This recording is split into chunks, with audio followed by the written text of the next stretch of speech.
এরা কিন্তু টিকতে পারবে না, এটা আমি বারবার বলছি। এবং কিন্তু আওয়ামী লীগ এখানে কিন্তু এক সর্বোচ্চ পর্যায়ের সংযম দেখাচ্ছে, কারণ তিনি তো এই রাষ্ট্রটাকে এখানে এই পর্যায়ে নিয়ে এসেছেন। যার যা কিছু আছে তাই নিয়ে যদি ঝাঁপিয়ে পড়তে বলে, সেখানে পুলিশ প্রশাসন কিছুই করবে না, সেনাবাহিনী বরঞ্চ আমি মনে করি এখন যে পরিস্থিতিতে পৌঁছেছে, তারাও কিন্তু বুঝে গিয়েছে যে তারা কাদের খেলোয়াড় হয়ে দাবার ঘুটিতে, জিওপলিটিক্যাল দাবার ঘুটিতে ব্যবহৃত হচ্ছে। আগুনে পুড়লে সোনা যেমন আরো খাঁটি হয়ে যায়, ওই রকম একটা প্রসেসের মধ্য দিয়ে আপনি গিয়েছেন বলে মনে হয়। পরবর্তীতে আমরা দেখলাম যে আপনার অনেক বক্তৃতা, বিশেষ করে আমি যদি একটা কোট করি, সব না করেও, যে আপনি যখন বলেছেন যে আমাদের তো এখনো বয়স কম, শেখ হাসিনাকে কোন জাজ ফাঁসির আদেশ দেয় সেটা আমরা দেখে নিব। এই যে আপনি একটা কনফ্রন্টেশনের কথা বলেছেন, এগুলি আওয়ামী লীগের তৃণমূলের নেতা কর্মী, যাদেরকে এই দস্যু ইউনূস থেকে শুরু করে বর্তমান তারেক রহমান পর্যন্ত, তার আগে জঙ্গিরা, এগুলো আমরা সব জানি, আমি রিপিট করতে চাই না, তারা যে নির্যাতন, হামলা, মামলা সব শিকারের মধ্যে কিন্তু আপনার কথাগুলো তাদের মধ্যে বিশাল একটা উদ্দীপনা সৃষ্টি করেছে। আমার প্রশ্ন হলো, নফেল ভাই, এই যে আপনি অল্প বয়সে, আমি জানি না শেখ হাসিনা প্রধানমন্ত্রী হিসাবে যত মানুষকে মন্ত্রী করেছেন, প্রতিমন্ত্রী অনেক করেছেন, কিন্তু পূর্ণমন্ত্রী বোধহয় আপনার মতো কম বয়সে আর কাউকে করেছেন কিনা আমি জানি না। তারপরে আমরা 24-এর পর আপনার যে পরিবর্তনটা দেখলাম, আপনার জীবনের এই যে রাজনৈতিক যে প্রসেসটা, এটাকে আপনি কিভাবে দেখেন? ধন্যবাদ হারুন ভাই। আসলে আপনি হয়তোবা মানে আমার ব্যাপারে বলছেন যে ব্যক্তিগত বিষয় নিয়ে আসলে নিজের মূল্যায়নের যে জায়গাটা, সেটা আসলে করাটা খুবই কঠিন। তবে একটা বিষয় আমি বলতে, একটু সংশোধনী আছে। আমি 2016 সালের অক্টোবর মাসে বাংলাদেশ আওয়ামী লীগের কমিটিতে আমি সাংগঠনিক সম্পাদক হিসেবে তিনি আমাকে প্রথম দায়িত্ব দেন। আমি তখন ঢাকা বিভাগ, যেটা কিশোরগঞ্জ থেকে গোপালগঞ্জ, প্রায় 74টি আসন ছিল, সংসদীয় আসন, সেটার সাংগঠনিক দায়িত্ব, রাজনৈতিক দায়িত্ব তিনি আমাকে দিয়েছিলেন। সেটা ছিল কেন্দ্রীয় রাজনীতিতে প্রথমবারের মতন আমার মানে অভিষেক। আর 2013 সালে আমাদের নেত্রী, তখন চট্টগ্রাম মহানগর আওয়ামী লীগের যে কমিটি হয়, সেখানে আমাকে সর্বশেষ সদস্য হিসেবে তিনি সংযুক্ত করেছিলেন। এগুলো হচ্ছে আসলে পদ পদবীর বিষয়। কিন্তু আমি বলবো যেটা সৌভাগ্য হয়েছে, একেবারে শৈশব থেকে বাংলাদেশ আওয়ামী লীগের যেই মাঠের রাজনীতি, আমাদের যেই দীর্ঘ সংগ্রামের যে ইতিহাস, আমার নিজের যেই বয়স সেটা কম হতে পারে, কিন্তু সেই সংগ্রামের ইতিহাসের সাথে সম্পৃক্ত থাকা এবং সেটা দেখা, সেখান থেকে শেখা, এবং আমাদের দলের নেতাকর্মীদের যে কষ্ট, যেই ত্যাগ, তাদের যেই বিসর্জন সার্বিকভাবে, সেটা দেখার আমার সুযোগ হয়েছিল। আমি আমার বয়স যখন 3 বছর, আমাদের বাড়িতে সেখানে বোমা বিস্ফোরণ ঘটে, সেখানে আমার মা নিহত হন, আমি অল্পের জন্য বেঁচে যাই, আমার ছোট বোন তার আঙ্গুলগুলো উড়ে যায়, এবং আরো কয়েকজন সেখানে নিহত হন। তখন আমাকে প্রথম বঙ্গবন্ধুর কন্যা জননেত্রী শেখ হাসিনা আমাকে কোলে বসিয়ে সেইখানে তার আমাদের বাড়িতে পরের দিন সাংবাদিক সম্মেলন করেন। আমি বলবো রাজনীতির সাথে হয়তোবা প্রথম আমার হাতে খড়ি হয়েছিল এই পড়াশোনায় হাতে খড়ি হওয়ার আগেই, যে একটা ঘটনার মাধ্যমে। তার পরবর্তীতে আমার বাবার রাজনৈতিক জীবনে বহু কারাবরণ, এবং তার যে রাজনীতিটা ছিল, বীর মহিউদ্দিন চৌধুরী, আপনারা জানেন চট্টগ্রামের রাজনীতিবিদ হলেও সারা বাংলাদেশের আওয়ামী লীগের নেতৃবৃন্দ তাকে খুব ভালো করেই চেনেন, যে শ্রমিক শ্রেণীর রাজনীতি এবং মেহনতি মানুষের যে রাজনীতি, সেই রাজনীতির সাথে সম্পৃক্ততার কারণে যখনই সামরিক শাসন, যখনই স্বৈর শাসন বাংলাদেশে এসেছে, তাকে কারাবরণ করতে হয়েছে, আত্মগোপনে যেতে হয়েছে, এবং এর ফলে শৈশবে আমাদের জীবনটা অত্যন্ত কঠিন ছিল।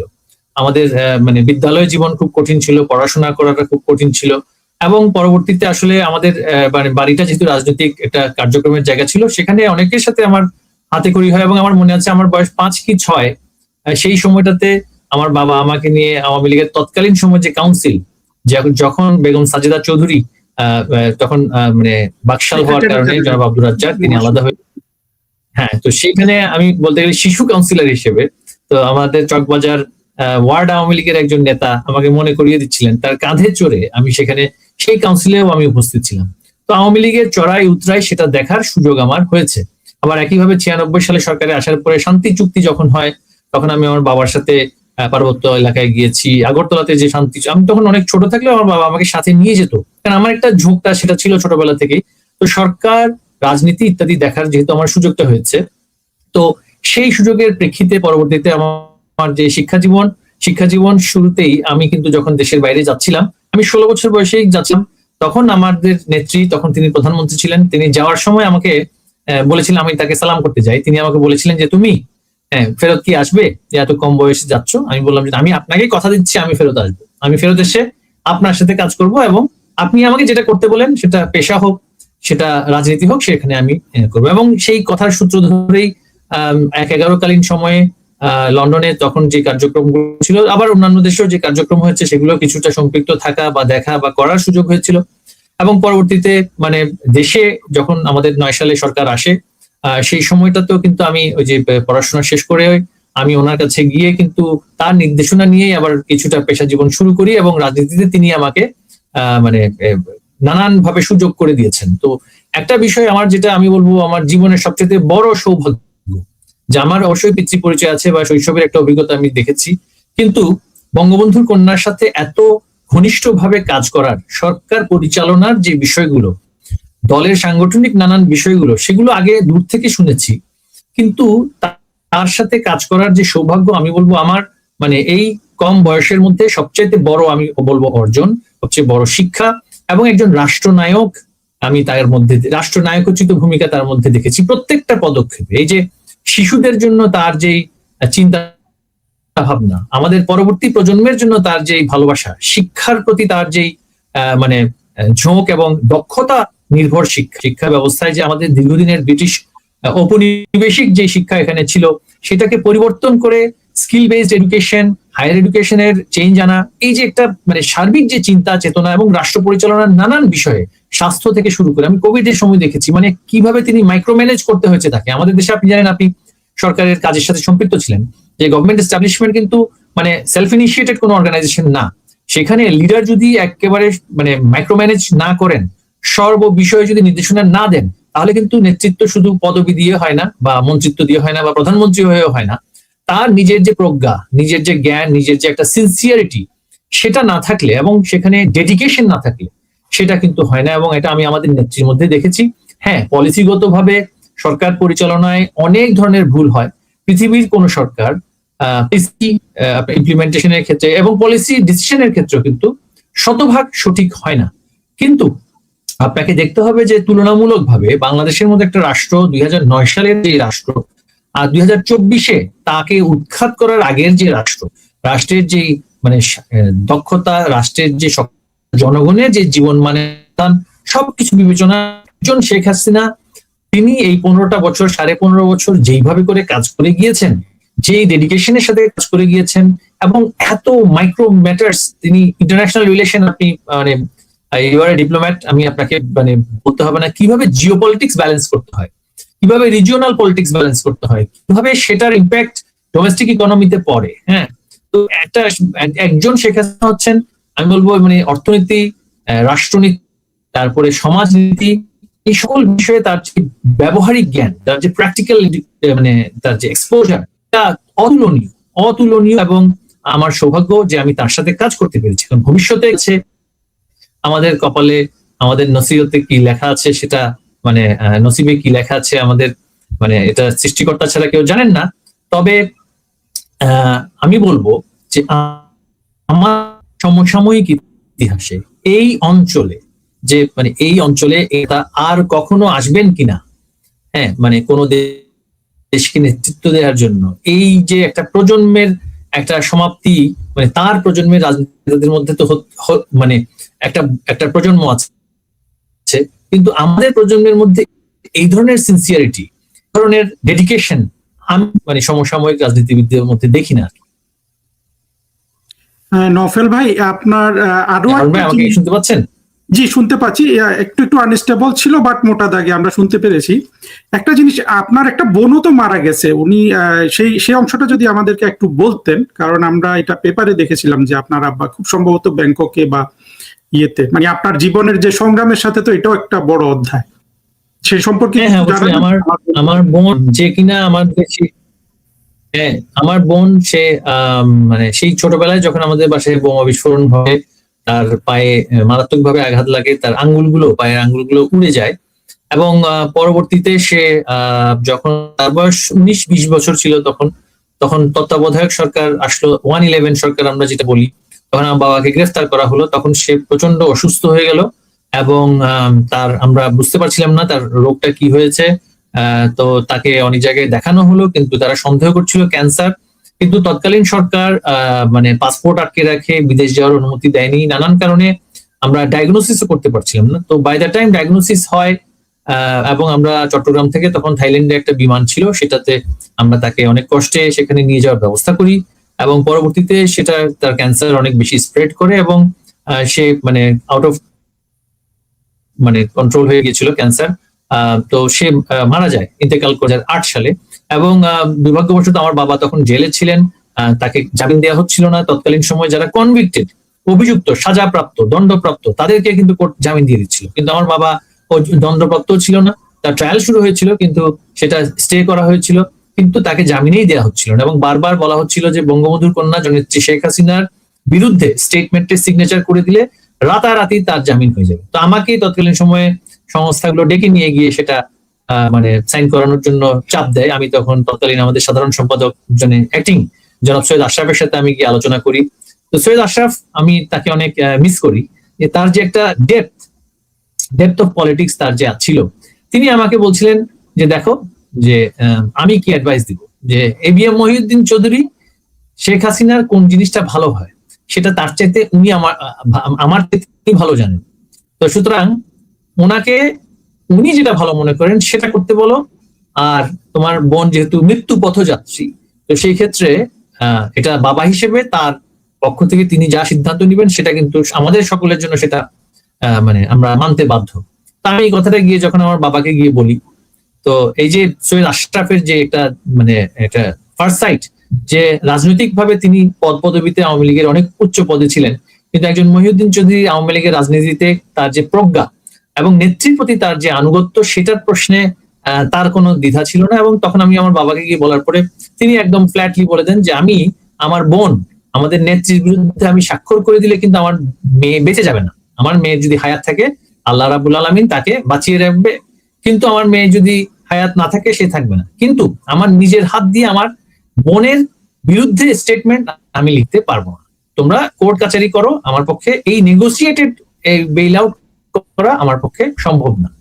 তো এটাই আমি বার্তাটা পরবর্তীতে আমাদের নেত্রীকে আমি জানিয়েছিলাম এবং তিনি মানে বলছিলেন যে মানে যেহেতু সিদ্ধান্ত তিনি নিয়েছেন এবং সেটা তার বিষয় এবং তিনি সেটা অবগত হয়েছিলেন। তো যাই হোক, কোর্টের মাধ্যমে বেল নেওয়ার পরও আমরা যেদিন যাচ্ছিলাম বিদেশে, যাওয়ার পথেই আমার বোন তখন মারা যান।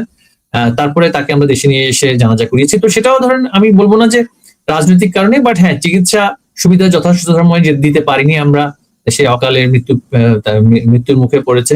তবে এই কঠিন সময়গুলোর মধ্যেও আমরা দেখেছি যারা ত্যাগী, মানে বঙ্গবন্ধুর আদর্শের যারা সৈনিক, যারা মানে আমাদের নেত্রীর প্রতি যাদের আনুগত্য প্রশ্নাতীত, এবং আওয়ামী লীগের রাজনীতির প্রতি তাদের মানে এই যে একটা ভালোবাসা, কর্মীদের প্রতি একটা ভালোবাসা, তারা কখনো মানে আপোষ করেননি, আপোষ করবেন না।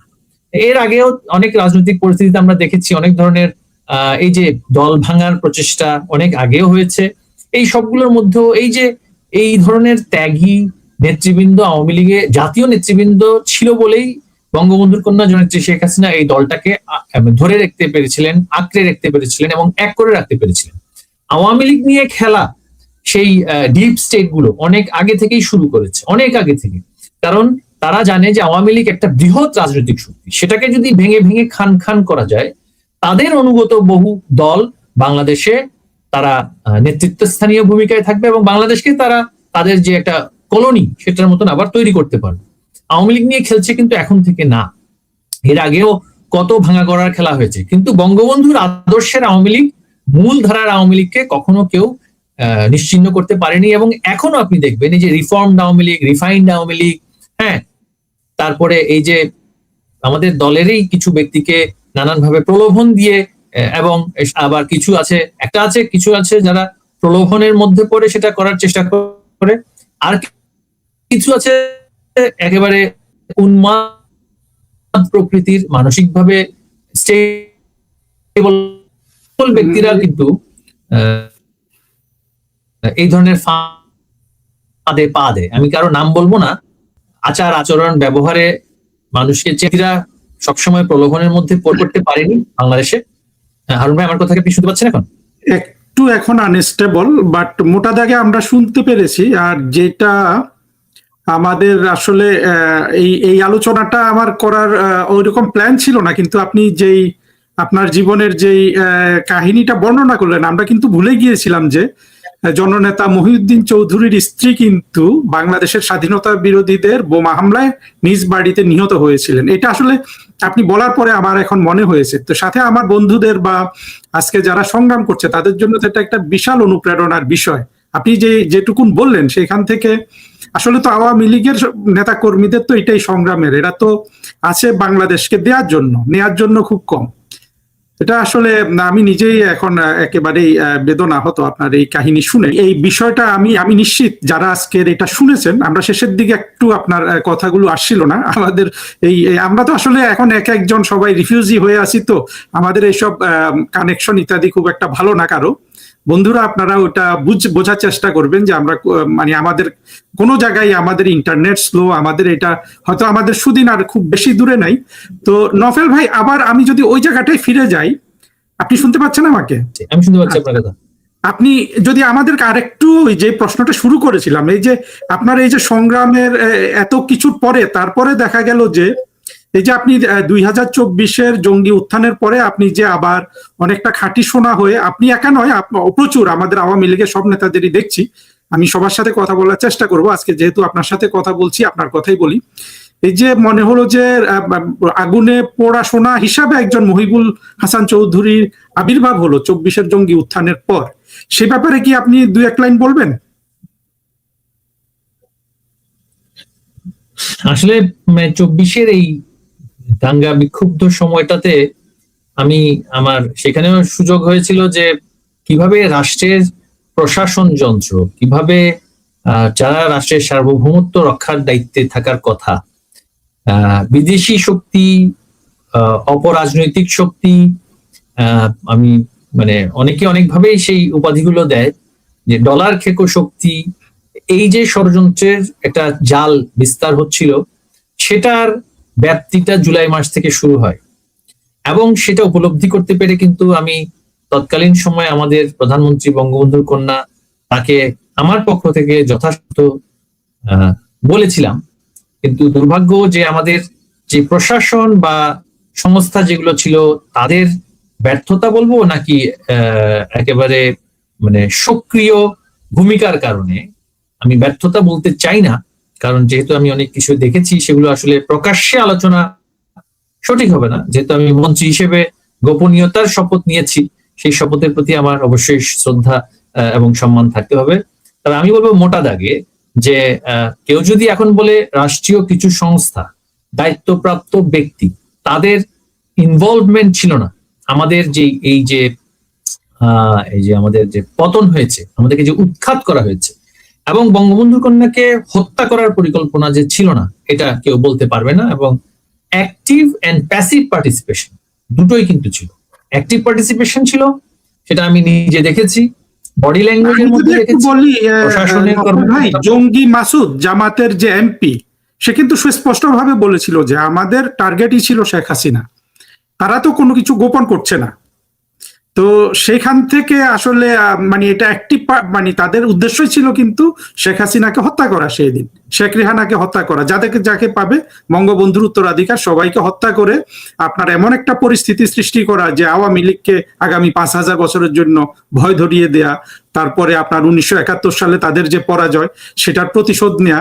এবং আরেকটা জিনিস আপনি লক্ষ্য করবেন, ওরা গণহারে সবার একটাই কথা যে আওয়ামী লীগ এখনো কেন ক্ষমা চায় না, একটু অনুশোচনা করে না। এটা যেন ওদের, আমরা যে বলছিলাম জামাতকে যে তোমরা ক্ষমা চাও, সেটার যেন ওই প্রতিশোধটা নিতে চাচ্ছে যে আওয়ামী লীগও একটু ক্ষমা চাক, এবং আমরা চাইনি কিন্তু আওয়ামী লীগ ক্ষমা চাক।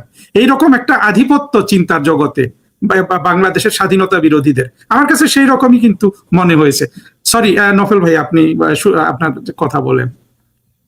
না না, অ্যাবসলিউটলি। আপনি এই যে মানে বঙ্গবন্ধু কন্যাকে যে হত্যা করতে চেয়েছিল সেই দিন 5 তারিখ ঘটনাচক্রে, আমি সকালে গণভবন কম্পাউন্ডে আমরা ছিলাম, আমি রাতের বেলা অ্যাকচুয়ালি 4 তারিখ গণভবন মানে মূল ভবনে না, সেখানে যে পেরিফেরিতে একজনের বাড়িতে আমি সেখানে ছিলাম, কারণ আমি ভাবছিলাম যে আজকে রাতে আমার এখানে থাকার প্রয়োজন আছে।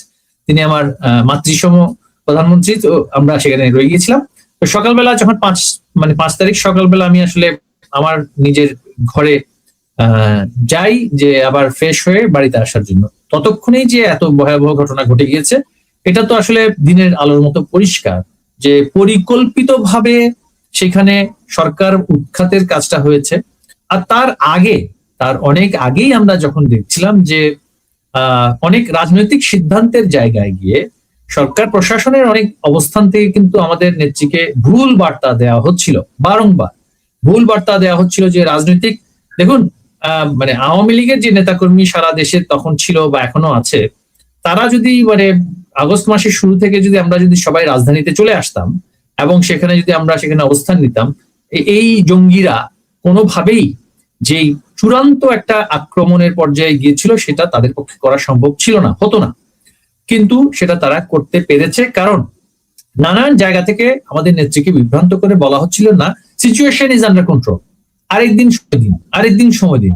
এই যে আর সময় দেওয়ার প্রেক্ষাপটের মধ্যে লাশ পড়ছে, লাশ যত পড়ছে ক্ষোভ তত বাড়ছিল, এবং সেই ক্ষোভটাকে সরকার বিরোধী ক্ষোভে রূপান্তর করার একটা ব্যাপক একটা পরিকল্পনা না শুধু, সেটা বাস্তবায়িত হয়ে গিয়েছিল। আপনি দেখবেন যে একটা এমবাসি যেই দিন সমগ্র বাংলাদেশে একটা মৃত্যুর ঘটনাও ঘটেনি, একেবারে শুরুতে অলরেডি সেই এমবাসি 6টা মৃত্যুর কথা বলে কন্ডোলেন্স জানিয়ে দিয়েছে। অর্থাৎ তাদের পরিকল্পনাতে ছিল আজকের দিনে 6 জন মারা যাওয়ার কথা, আগামী দিনে 8 জন মারা যাওয়ার কথা, তারপরের দিন 16 জন মারা যাওয়ার কথা, তারপরের দিন 32 জন মারা যাওয়ার কথা। এই যে একটা মেটিকুলাস ডিজাইনের যেই পরিকল্পনা যে লাশ লাগবে, লাশের বিষয়টা যেহেতু আগে থেকে ছিল, তারা অগ্রিম শুরু করে দেয় সমবেদনা জানানোর বিষয়টি। এবং আপনি দেখবেন যে আওয়ামী লীগকে ক্ষমা চাইতে বলা হয়, কিন্তু যারা দায় মুক্তি নিয়েছে তারা তো ক্ষমা দূরের কথা, তারা বরঞ্চ তাদের যেই জঙ্গি হামলার কারণে মানুষ মেরেছে তারা, সেগুলোর জন্য তারা এখন ক্রেডিট নিচ্ছে। তারা প্রকাশ্যে বলছে আমাকে পুলিশকে মারতে হয়েছে, আমাকে আওয়ামী লীগের নেতা কর্মীদেরকে মারতে হয়েছে, মানুষ না মরলে শেখ হাসিনার পতন হতো না। এই যে হাসিব ছেলেটা একটা ডিবিসি টিভিতে একটা ইন্টারভিউতে বলছিল, সে আমাকে সেই 3 জন যখন আলোচনা করতে এসে আমাদের সাথে আলোচনা করে, তখন কিন্তু সে নিজেই সেখানে বলছে যে অনেক এলিমেন্ট তাদের আন্দোলনে ঢুকে গিয়েছে, তাদের আন্দোলন নিয়ন্ত্রণ করছে, তাদের আন্দোলন তাদের হাতে নেই, সে নিজেই কিন্তু বলছিল। এখন যেহেতু তারা বিজয়ী হয়েছে, আমরা উৎখাত হয়েছি, তাই এখন সে সেগুলোর ক্রেডিট নিচ্ছিল। কিন্তু সেই সময়টাতে কিন্তু সে শঙ্কিত হয়ে পরিষ্কার ভাবে যখন এগুলো বলছিল, তার পাশে থাকা সার্জিস আর হাসনাত বিচলিত ভাবে এই যে বিষয়গুলো যে প্রকাশ্য হয়ে যাচ্ছে, তারা যে স্পোক্স পার্সন, পিছন থেকে যে আরেকটা শক্তি কলকাঠি নাড়ছে, জঙ্গিরা যে ঢুকে গিয়েছে, এই সার্জিস পরিষ্কার করে বলছিল যে এমন এমন লোককে আমাদের মিছিলে দেখলাম, তাদেরকে আমরাই চিনি না, তারা ইতিমধ্যেই মানে এমন মারণাস্ত্র, দেশীয় অস্ত্র নিয়ে ঢাকা ক্যাম্পাসে ঢুকে গেল ইউনিভার্সিটির, যে সেগুলো আসলে আমরাই তো পরিকল্পনা, আমাদেরকে তারা এক ধরনের যেটা বলা হয় যে মানে এক্সকিউজ দিচ্ছিল, এক্সকিউজ। হাসনাত সেখানে বারংবার করে বলছিল যে তারা তারা এক ধরনের আন্দোলন করছে, কিন্তু পেছন থেকে সেটাকে আরেক ধরনের আন্দোলনে পরিণত করার জন্য একটা ব্যাপক শক্তি নেমেছে। কিন্তু তারা আবার ওই শিবিরের কথা সেভাবে করে বলছিল না। আমরা কিন্তু সেটা জিজ্ঞেস করেছিলাম যে শিবির তো এখানে নেমে গিয়েছে, তারা বলছিল হয়তো বা নেমে গিয়ে থাকতে পারে, বা বিএনপি থেকে বা অন্যান্য জঙ্গি গোষ্ঠী থেকে এখানে অ্যাসাইলেন্ট যারা, তারা তো ভিতরে ঢুকে গিয়েছে, তারা কোনোভাবেই কোনো বিষয়ে একমত হবে না, এবং তাদেরকে ইনস্ট্রাকশন দেওয়াই ছিল যে তারা শুধু কথাই বলবে, তারা কোনো সিদ্ধান্ত দেবে না, তারা জিইয়ে রাখবে, তারা সেনাবাহিনী নামা পর্যন্ত অপেক্ষা করবে, নামার পরে কারফিউ হবে, সেখানে তারপরেও সেখানে প্রাণহানি ঘটবে, প্রাণহানি ঘটে একটা মানে রেজিম চেঞ্জের দিকে যাবে, সেটা কিন্তু তারা আগে থেকে প্রশিক্ষিত ছিল। এবং তাদের প্রশিক্ষণটা কিন্তু বেশ, আমি বলবো, পোক্ত প্রশিক্ষণ। কারণ যেখানে বিলিয়ন ডলারের ভূমিকা থাকে, যেখানে বড় বড় দেশগুলো রেজিম চেঞ্জ করার একটা পরিকল্পনা থাকে, সেখানে তো আসলে মানে তাদের বয়সী কিছু সন্তান ছেলেরা সেটা তো মানে ওভার কনফিডেন্সটা দেখাবেই, এবং দে ওয়ার ভেরি কনফিডেন্ট, আবার শঙ্কিত যদি পরিকল্পনা ফেল হয়ে যায় তখন তাদের কি হবে। ইতিমধ্যেই আমরা তারা নানানভাবে বার্তা দিচ্ছিল যে তারা সরকার বিরোধী নয়। এমনকি সার্জিস তার যে ভিডিওতে বঙ্গবন্ধুকে নিয়ে ভাষণ দিচ্ছে, সেটা আমাদের নেত্রীকে একটা মাধ্যম দিয়ে পাঠিয়ে দেয় যে আসলে ছাত্রলীগ 25। হ্যাঁ, তো এই যে একটা ক্যামোফ্ল্যাশ করা, এটা কিন্তু পরিকল্পিত সবই। আপনি দেখবেন যে 75-এর 15ই আগস্ট বঙ্গবন্ধুকে যে হত্যা করা হয়েছে, তার পরবর্তীতে যে মন্ত্রী পরিষদ শপথ নিয়েছে, সেটা তো আওয়ামী লীগের বাইরের মন্ত্রী পরিষদ ছিল না। ঘরের শত্রুই বিভীষণ যে কথাটা বলা হয়, খন্দকার মোশতাক সেখানে ব্যবহৃত হয়েছে বলবেন নাকি? এই যে অনেক খন্দকার মোশতাক, সেদিন খন্দকার মোশতাক, তারপরে মেজর এই যে ডালিম, কর্নেল হুদা, এরা ছিল। এবং আজকের সময়ও যে এই যে একটা একই ধরনের চক্র ছিল না, যে পলিটিশিয়ান, আবার ইয়াং পলিটিশিয়ানরা তখন সেখানে যারা ওই যে মানে বিচ্ছিন্নতাবাদী বা তৎকালীন সময়ে যারা নকশাল আন্দোলন করত বা তথাকথিত উগ্র সমাজতান্ত্রিক আন্দোলন বলে এটা রাজনীতি করেছিল বঙ্গবন্ধুর সময়ে, একই মানে প্রসেসের লোকেরাই কিন্তু দেখবেন এই 24 আগস্টের সাথে সংযুক্ত। আদিলুর রহমান যদি বলেন, তার ব্যাকগ্রাউন্ড দেখবেন সেই উগ্র জাসদ বাহিনীর, তৎকালীন বন্ধুর প্রতি তার যে ঘৃণা, আওয়ামী লীগের প্রতি তার যে ঘৃণা, এই একই গোষ্ঠী যেটা মানে বঙ্গবন্ধুকে ঘৃণা করা, বাংলাদেশের অস্তিত্বকে প্রশ্ন করা এবং বারবার পাকিস্তানের সাথে একটা ফেডারেল স্টেট করবার মানসিকতার লোকেরা এবং মুক্তিযুদ্ধ বিরোধী শক্তি, তারা বাহিনীতে থাকতে পারে, পুলিশ বাহিনী, সেনাবাহিনী, গোয়েন্দা বাহিনী, তারা সরকার প্রশাসনে থাকতে পারে, তারা সচিব হতে পারে, তারা ডিপ্লোমেট হতে পারে, তারা রাজনীতিবিদ হতে পারে। এই গোষ্ঠীগুলো কিন্তু বঙ্গবন্ধু কন্যাকে উৎখাত করার জন্য একত্রিত হয়ে কাজটা করেছে। এখন আমরা পেছনের দিকে দেখবো নাকি সামনের দিকে দেখবো, সেটা এখন আমি মনে করি আমাদের ভাবতে হবে যে পেছনের যে মির্জাফর, খন্দকার মোশতাক, এরা ছিল, সব সময় ছিল বাংলাদেশের রাজনীতিতে। আমরা তাদেরকে চিনতে পারিনি, নিয়ন্ত্রণ করতে পারিনি, ভুল মানুষকে ভুল ভাবে মূল্যায়ন আমরা করেছি, হয়তো বা সেটাই ব্যর্থতা থাকতে পারে। সেই ব্যর্থতা বাদ দিয়ে এখন সামনের দিকগুলোতে হারুন ভাই, আমি মনে করি আমাদের তৃণমূল থেকে শুরু করে একেবারে কেন্দ্রীয় নেতৃবৃন্দ পর্যায়ে সবাই এখন আমরা সম্মুখ সমর, আমরা যদি বলি আন্দোলন, সংগ্রাম, প্রতিরোধ, হ্যাঁ, সম্মুখ সমর বলতে সেটাই আমরা বোঝাই, সেইটার প্রস্তুতির দিকে আমরা এখন ধাবিত হচ্ছি।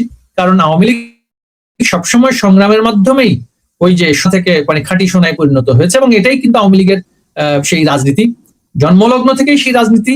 এবং সামনের দিকে গুলোতে আমি মনে করি আমাদের এই যে কর্মীদের, এত কর্মী আজকে কারাগারে, এতজন না খেয়ে থাকছে, এই ধরনের অমানসিক কষ্ট বাংলাদেশের কোন রাজনৈতিক দলের কখনো হয়নি। এবং এর মাধ্যমে একটা আওয়ামী লীগের একটা প্রজন্ম তৈরি হয়ে যায়, যারা ভবিষ্যতে রাজনীতিতে এই অপশক্তিকে প্রতিহত করার জন্য যা যা করতে হয় তাই তারা করবে বলে আমি ব্যক্তিগতভাবে সেই ধারণাটা করি।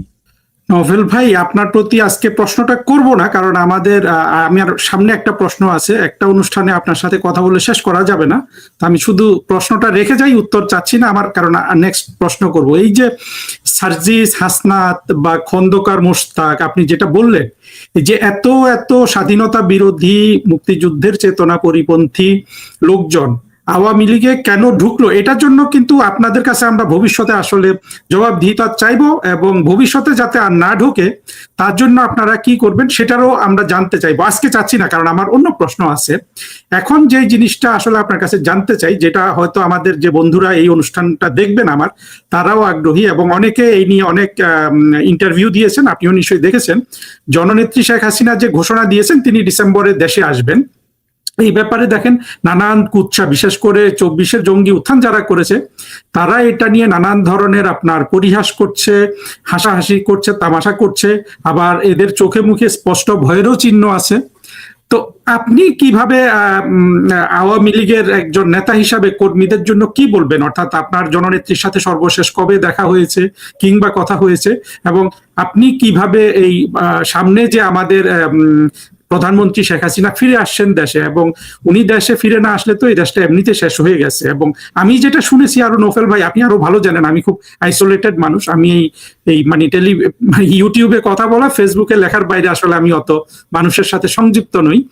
এবং আমি কালকে একজনের কাছে শুনলাম বাংলাদেশের 90% মানুষ, শুধু ওই আপনার একেবারে খাঁটি জঙ্গি যে 10-20% আছে তারা ছাড়া, বিএনপি, আওয়ামী লীগ, সকল দলের সাধারণ মানুষরা বলছে যে আগে ভালো ছিলাম, শেখ হাসিনার সময় ভালো ছিলাম, এবং তারা শেখ হাসিনাকে দেখতে চায় যে শেখ হাসিনা আবার রাষ্ট্র চালাচ্ছেন। কিন্তু মৌলবাদী জঙ্গিরা বা তারা যারা এই উত্থানটার সাথে জড়িত, তারা এটাকে হাসি তামাশা করছে। এখন আপনি কিভাবে আপনি একজন রাজনীতিবিদ হিসাবে আপনি কিভাবে জিনিসটাকে উপস্থাপন করবেন যাতে আমাদের শ্রোতারা এবং বাংলাদেশের সাধারণ মানুষ উদ্দীপ্ত হয়? হারুন ভাই, এখানে একটা জি। বিষয় মানে বিশেষভাবে বলে রাখার প্রয়োজন আছে। আমি এই মুহূর্তে কেন্দ্রীয় কোনো দায়িত্বপ্রাপ্ত পদধারী ব্যক্তি নই, তো সুতরাং কেন্দ্রীয় রাজনৈতিক সিদ্ধান্তগুলো আমাদের, আমি একজন দলের কর্মী হিসেবে, যেহেতু আমি মানে নির্দিষ্ট কেন্দ্রীয় পদবিতে নেই, কর্মী হিসেবে আমাদের নেত্রীর যে নির্দেশনা, যে এখন আমার একটা পরবর্তী রাজনৈতিক আন্দোলনের জন্য আমাদের প্রস্তুতি, সেই প্রস্তুতিটা আমাদের নিতে হবে।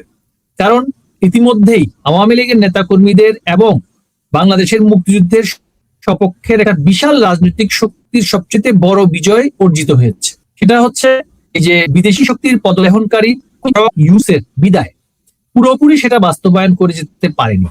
সে বলেছিল 5 বছর 10 বছর, মানে তার নিজের হায়াতের ঠিক ঠিকানা নেই, 90 বছরের ঊর্ধ্বে হয়েছে, কিন্তু সে শরীরের সুস্থতার চাইতে সে একটা জিনিস বলে না যে ধৃষ্টতা, সে তার কোনো ম্যান্ডেট নেই। সে নাকি একটা বিপ্লবের মাধ্যমে ক্ষমতায় এসেছে, সে দীর্ঘদিন ক্ষমতায় বসে থাকতে চেয়েছিল।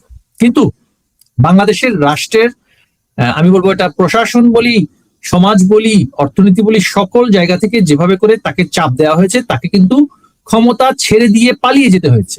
পালিয়ে গিয়ে 6 মাসের জন্য আবার এসএসএফ সিকিউরিটি নিতে হয়েছে, যে সে জানে সে কতটা ঘৃণিত, বাংলাদেশের মানুষের কাছে কতটা ঘৃণিত। বিলিয়ন ডলারের ইউনুস, এই যে এখন বন্যা কবলিত জায়গায় $1 সেখানে দেওয়ার কোনো রেকর্ড সে নেই, এবং বিলিয়ন ডলার ইনকামকারী ইউনুস কিন্তু সেখানে পরাস্ত হয়েছে। সে টাকা পয়সা শুধু দেবে হচ্ছে ওই হিলারি ক্লিন্টন আর ওই যে বাইডেনের ছেলে জো বাইডেনকে রেজিম চেঞ্জের জন্য টাকা পয়সা খরচ করবে সে ইউরোপের এলিট সমাজের উপরে, আমেরিকার এলিট সমাজের উপরে, যাতে করে সে ডিপ স্টেটের সহযোগিতা পায়। সাধারণ মানুষের জন্য সেখান থেকে শুধু শোষণ করে সুদ নেবে।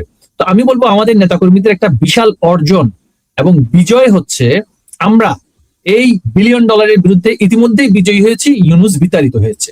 বাংলাদেশের মানুষ একটা রাজনৈতিক সরকার আনার জন্য যতটুকু সম্ভব তাদের কিন্তু সহযোগিতাটা তারা করেছে।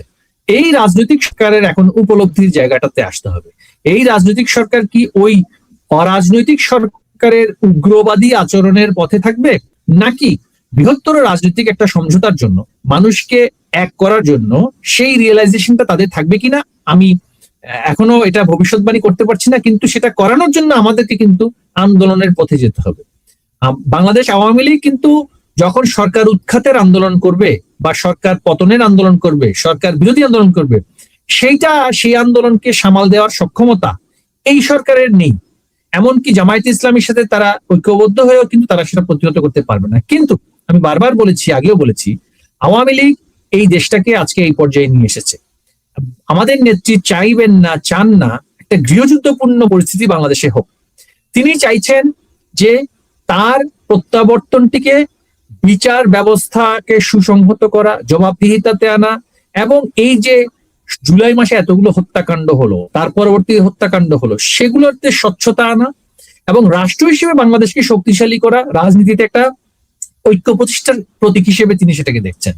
প্রতিশোধের রাজনীতি শেখ হাসিনা করেন নাই। প্রতিশোধের রাজনীতি করলে বিএনপি 17 বছর পরে একটা দল হিসেবেও টিকতে পারতো না, বিএনপি টিকতে পারতো না, জামায়াত ইসলামী আরো নিশ্চিহ্ন হয়ে যেত। কিন্তু তারা তাদের বিদেশি প্রভু এবং বিদেশি টাকার কারণে, সেখানে মধ্যপ্রাচ্য থেকে টাকা এসে তাদের পশ্চিমা দেশগুলোতে তাদের টাকা উত্তোলন হচ্ছে। আপনি জানেন যে নর্থ আমেরিকাতে মুনা একটা সংগঠন আছে, মুসলিম ইউনিটি নর্থ আমেরিকা, ইউরোপে আছে, ইউকেতে আছে, সেখান থেকে তারা চাঁদাবাজি করে, দান খয়রাত নেয়, মিডল ইস্টের ওই যে বাদশাদের কাছ থেকে জাকাত ফিতরা নিয়ে, বাংলাদেশের মানুষের থেকেও জাকাত ফিতরা নিয়ে, সেটা নিয়ে তারা রাজনৈতিক দল করে আমাদের সাথে ভাওতাবাজি, ফেতনা করছে। হ্যাঁ, তো এরা কিন্তু টিকতে পারবে না, এটা আমি বারবার বলছি। এবং কিন্তু আওয়ামী লীগ এখানে কিন্তু এক সর্বোচ্চ পর্যায়ের সংযম দেখাচ্ছে, কারণ তিনি তো এই রাষ্ট্রটাকে এখানে এই পর্যায়ে নিয়ে এসেছেন। যার যা কিছু আছে তাই নিয়ে যদি ঝাঁপিয়ে পড়তে বলে, সেখানে পুলিশ প্রশাসন কিছুই করবে না, সেনাবাহিনী বরঞ্চ আমি মনে করি এখন যে পরিস্থিতিতে পৌঁছেছে, তারাও কিন্তু বুঝে গিয়েছে যে তারা কাদের খেলোয়াড় হয়ে দাবার ঘুটিতে, জিওপলিটিক্যাল দাবার ঘুটিতে ব্যবহৃত হয়েছে, সেটা কিন্তু তাদের অনেকেই কিন্তু বুঝতে পারছে, আমি ব্যক্তিগতভাবে মনে করি। এবং বুঝতে পারছে বলেই তাদেরকে হত্যা করার জন্য তাদের অফিসারদেরকে কাঠগড়ায় দাঁড় করানো হয়েছে।